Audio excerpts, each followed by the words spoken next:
So picture this. It is the year 2026. You're tired of the daily grind and looking for a massive change. Oh, I think a lot of people are right now. Right. So you decide to just pull the trigger. You are dropping absolutely everything, your routine, your job, your apartment, and you're moving to Germany. Okay. A bold move. Very bold. But here's the massive catch. You are doing it with zero money. Wait, zero? Literally zero money in your pocket. Just a backpack and a dream. Yeah, that sounds incredibly stressful. Stressful. I mean, I think to some people it sounds romantic, like the struggling artist or the adventurer just figuring it out on the fly. I mean, sure, if you ask a travel influencer on TikTok, it's an adventure. Exactly. But if you actually look at the data, specifically the source material we have for today's deep dive, it is a mathematical impossibility. Right, and that is exactly what hooked me on this topic. Yeah. Because we aren't looking at some travel blog today. We are unpacking a really intense document called Blueprint for Survival, a 12-month German strategy simulation. Yeah, it's a fascinating piece of research. It really is. It's this strategic AI-driven analysis that just strips away all that follow your bliss motivational fluff. Mm-hmm. And it just looks at the cold, hard cash flow of migrating in 2026. Which is so necessary because the blueprint essentially acts as a stress test. It treats you, the migrant, like a failing startup. I love that framing. Right? It runs the numbers on rent, on bureaucracy, food prices, everything. Just to answer one specific question. Can you survive the first 12 months, and what exactly does your runway look like? Your runway, I mean, that's a term you usually hear in venture capital, right? Like how long a company has before they go bust. Exactly. But in this simulation, you are the company. Wow. And if you run out of cash in a foreign country where you don't speak the language, Right. you just get to file for bankruptcy and restructure. Right, you end up homeless or deported. Exactly. The blueprint is designed to calculate the exact point where preparation outperforms optimism. Okay, so let's get into the weeds here. The simulation starts with what they call a reality check. Yes, the baseline. Right. Before we even talk about finding a job or learning German, we have to establish that baseline. What does it actually cost to just physically exist in a German city in 2026? I am guessing it is not cheap. It is definitely not cheap. And remember, these are 2026 estimates, so we are factoring in the inflation from where we are now. The simulation breaks down this real monthly cost breakdown. Okay, hit me with the big one first. Rent. So the simulation assumes you aren't living in a penthouse. It bases the numbers on a WG. A WG? Yeah, a Wohngemeinschaft. That's essentially a shared flat. You have your own room, but you share a kitchen and a bathroom with roommates. Okay, so college-style living. Pretty much. Yeah. But in a major Tier 1 city like Berlin or Munich or Hamburg, the simulation pegs a single room in a shared flat at roughly 750 to 850 euros a month. Well, wait. 800 euros? Yeah. For a room with roommates? That seems incredibly high for a budget option. I know it sounds high, but you have to understand the specific market dynamics the simulation is modeling here. There is a massive housing shortage. Okay. And as a newcomer, you have absolute zero credit history in Germany. They have this thing called Schufa. Schufa. That sounds like a sneeze. It does, but it's the German credit score system, and landlords absolutely demand it. Yeah. If you just landed, you obviously don't have a Schufa score. Right, because you literally just got there. Exactly. And because you represent a risk to landlords, you are often forced into the furnished temporary housing market, which is significantly more expensive than a standard long-term lease. Ah, I see. So that 800 euro figure isn't just standard rent. It includes what is effectively a newcomer tax. A newcomer tax. Right. That makes total sense in a really painful way. Yeah. Okay, so rent is a huge chunk. I assume the next biggest line item is food. You would think so, but no. And this is where most people get their math completely wrong. Really? The second biggest hit to your runway is mandatory health insurance. Mandatory, even if you don't actually have a job yet. Especially if you don't have a job. In Germany, it is illegal to be uninsured, period. If you are a freelancer or unemployed and not on state benefits, yet you have to pay it out of pocket. Oh. The simulation estimates this at around 220 to 250 euros a month for a basic plan. That is steep. That's 250,000 euros just for the privilege of not getting in trouble for being sick. And you really can't skip it. The bureaucracy will catch up to you, and they will backcharge you for every single month you missed. Oh my gosh. The blueprint highlights this specifically as the #1 reason optimistic budgets fail, People budget for going out and having a beer, but they completely forget the insurance. So before we eat a single pretzel or buy a train ticket, we are already down over 1,000 euros a month. Correct. And then you add in the basics. Groceries, which the AI estimates at around 300 euros if you are strictly cooking at home, Okay. plus transport. A monthly transit pass, the Deutschland ticket, is likely to be around 59 or 69 euros by 2026. Right. Add in internet and a cheap phone plan, and the survival total comes out to a burn rate of roughly 1,400 to 1,500 euros a month.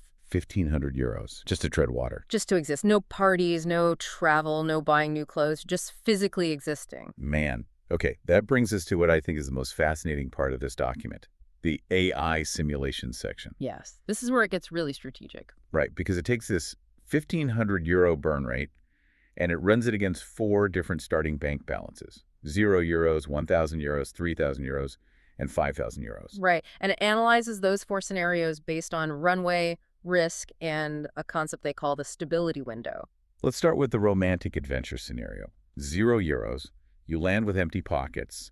The simulation calls this an immediate crisis. But come on, people do backpack with nothing all the time. Is it really a crisis, or is the AI just being a bit dramatic? It is a full-blown crisis. The simulation shows that with 0 capital, you hit a bureaucratic brick wall on day 1. How so? Well, to get a job, you need a bank account. To get a bank account, you need a registered address. It's called an Anmeldung. Okay, so you just get the address first.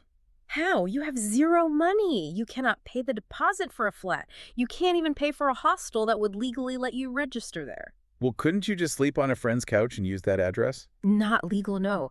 To register, you need a specific form signed by the landlord. It's called a Wohnungsgeberbestätigung. Wohnungsgeber or what? Wohnungsgeberbestätigung. Okay. It translates to housing provider confirmation. No landlord is going to sign a legally binding document for a random person with absolutely 0 money who is just crashing on their tenant's couch. Wow. So you have no address, which means you can't get your tax ID, which means absolutely no legitimate employer can hire you because they literally cannot put you on payroll. It is a total catch-22. It's a loop of doom. The 0 euro scenario fails in the simulation 99% of the time within the first 2 weeks. That fast. Yeah.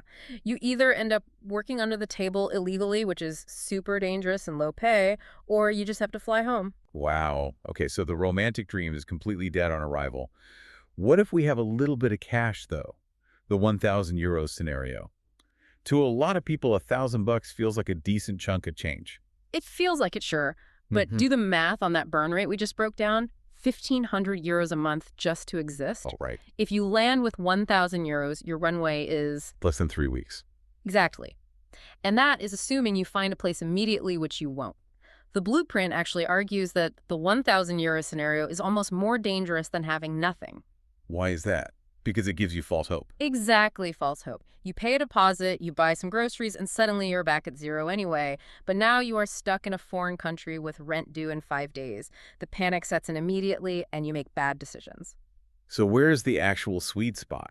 The source material points to the 3,000 and 5,000 euro starting scenarios. Yes. This is where we finally see the stability window. If you land with 5,000 euros, you have roughly 3 full months of runway. And that changes absolutely everything. Because it buys you time. It buys you the ability to navigate that brutal bureaucracy we just talked about. With 5,000 euros, you can afford an Airbnb or a temporary furnished flat that actually provides that Wohnungsgeberbestätigung form. Which gets you the Anmeldung. Which gets you the registration, yes. Yeah. That gets you the tax ID. That gets you the bank account. So having money basically just greases the wheels of the entire paperwork machine. Precisely.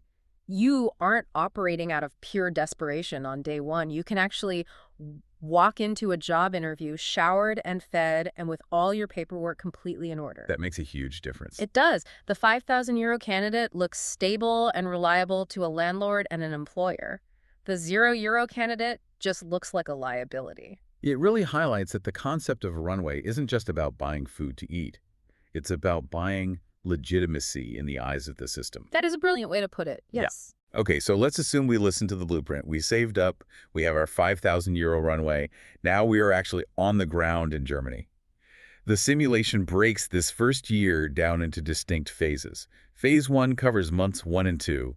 They call it the survival grind. And grind is definitely the operative word here. The objective in phase one is singular. Stop the financial bleeding. Right. You need cash flow immediately to slow down the burn rate of your savings. The source material specifically suggests getting a mini job immediately. Now, I have heard this term before. Is that literally just like a small part-time job? Sort of. It's a very specific legal category of employment in Germany. In 2026, the monthly earning limit for a mini job is likely adjusted to around 538 euros. Good. The benefit is that it is completely tax-free for the employee, which is great. Okay, 538 euros tax-free. That definitely helps, but it doesn't even come close to covering our 1,500 euro survival cost. Oh. No, it doesn't. And here's the trap that catches a lot of expats. A mini job does not automatically cover your health insurance. Ah, right. If a mini job is your only source of income, you still have to pay that mandatory insurance out of pocket. So if you earn 538 and you pay 220 for insurance, You're taking home like 300 bucks. right, it's barely a dent in your expenses. But the simulation argues it is still absolutely crucial because it stops the total free fall. It slows the bleed. Exactly. And more importantly, it gets you integrated into the system. You are interacting with Germans. But make no mistake, this phase is brutal. You are losing money every single month. The blueprint calls this the income versus expenses gap. Yes, you are bleeding savings. The entire goal of phase one is to keep that gap as small as possible so your 5,000 euro runway actually lasts until you can get a real job. The simulation heavily emphasizes lifestyle adjustments during this phase too. I imagine this isn't the time for going out and trying all the famous local breweries. Absolutely not. The AI essentially suggests a monastic existence for the first 60 days. Monastic. Yeah. Cooking cheap pasta at home, walking instead of taking the tram if you can help it. Every single euro you save buys you another hour of runway. It sounds totally exhausting. It is incredibly exhausting, but if you can survive it, if you don't panic and fly back home, you hit phase two, which covers months 3 through 6, the transition phase. Okay, so this is where the whole strategy shifts. We aren't just trying to not die anymore.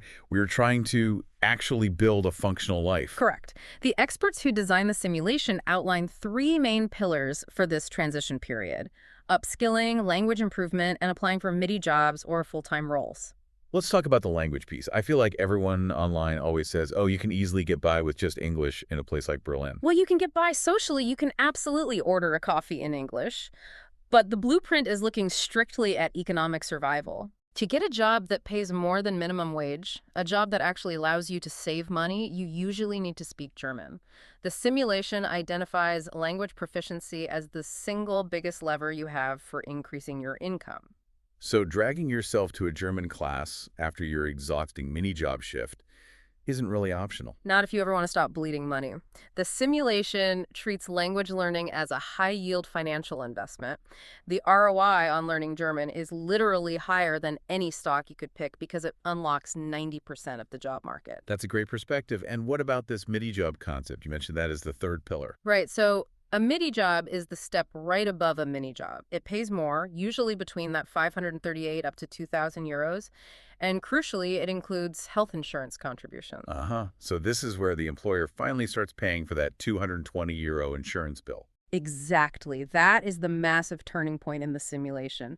Once you land a job that covers health insurance, your personal burn rate drops dramatically. You're no longer paying just to exist. Your employer is covering the basic safety net. That is the moment the income versus expenses gap finally closes. So the game in those first 6 months isn't really get rich. The game is get the employer to pay for my health care. In the German context, 100%. That is the single milestone that matters most for survival. Okay, let's fast forward. We have grinded it out. We've eaten an unbelievable amount of pasta. We have learned enough German to successfully argue with the Wi-Fi company. We finally reach month 12, the destination. What does actual success look like in this simulation? Well, it's very important to manage expectations here. Success in month 12 does not mean you are driving a Porsche on the Autobahn. Right. Success is defined simply as stability. The simulation outlines 4 specific outcomes you should hit by the end of the year. First is a stable income that covers all your costs and allows for a little bit of savings, meaning you are finally cash flow positive. You're finally putting money back into the jar instead of taking it out every month. Exactly. Second is visa clarity. By having a legitimate job and paying taxes for a full year, you have likely secured a residence permit that lasts much longer than just a few months. You aren't waking up worried about being kicked out of the country. That is a kind of peace of mind you really can't put a price on. Third is bureaucratic integration. You have the stable bank account, you have the tax ID, your CFRT credit score is actually starting to build up. You officially exist in the system. And the fourth outcome. Functional language skills.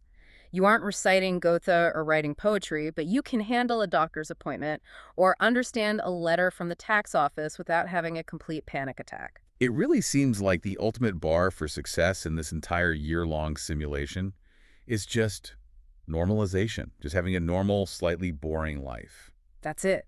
And frankly, getting to that point is a massive achievement. The blueprint shows that moving to a high-cost, high-bureaucracy country like Germany is basically like trying to jump onto a moving train. That's a good analogy. If you don't have the runway, the speed, you just bounce off and get hurt. But if you have the savings to match the speed, you can grab the handle. Month 12 is you safely standing inside the train car. You know, reading through all these numbers and phases, there's a quote right in the conclusion of the source material that really hit me hard. It says, "Germany rewards preparation, not optimism." Yes, that is basically the central thesis of the entire document. It's a tough pill to swallow, though, because we culturally love optimism. We love the whole leap of faith narrative. We do. But the mathematical simulation proves that optimism does not pay the deposit on a WG. Optimism does not convince a skeptical landlord to sign that Wohnungsgebührbestätigung. Preparation does. The people who survived the simulation aren't the lucky ones. They are the ones who sat down and did the math on health insurance premiums before they ever got on the plane. It completely reframes the whole migration experience. It is not a spontaneous adventure.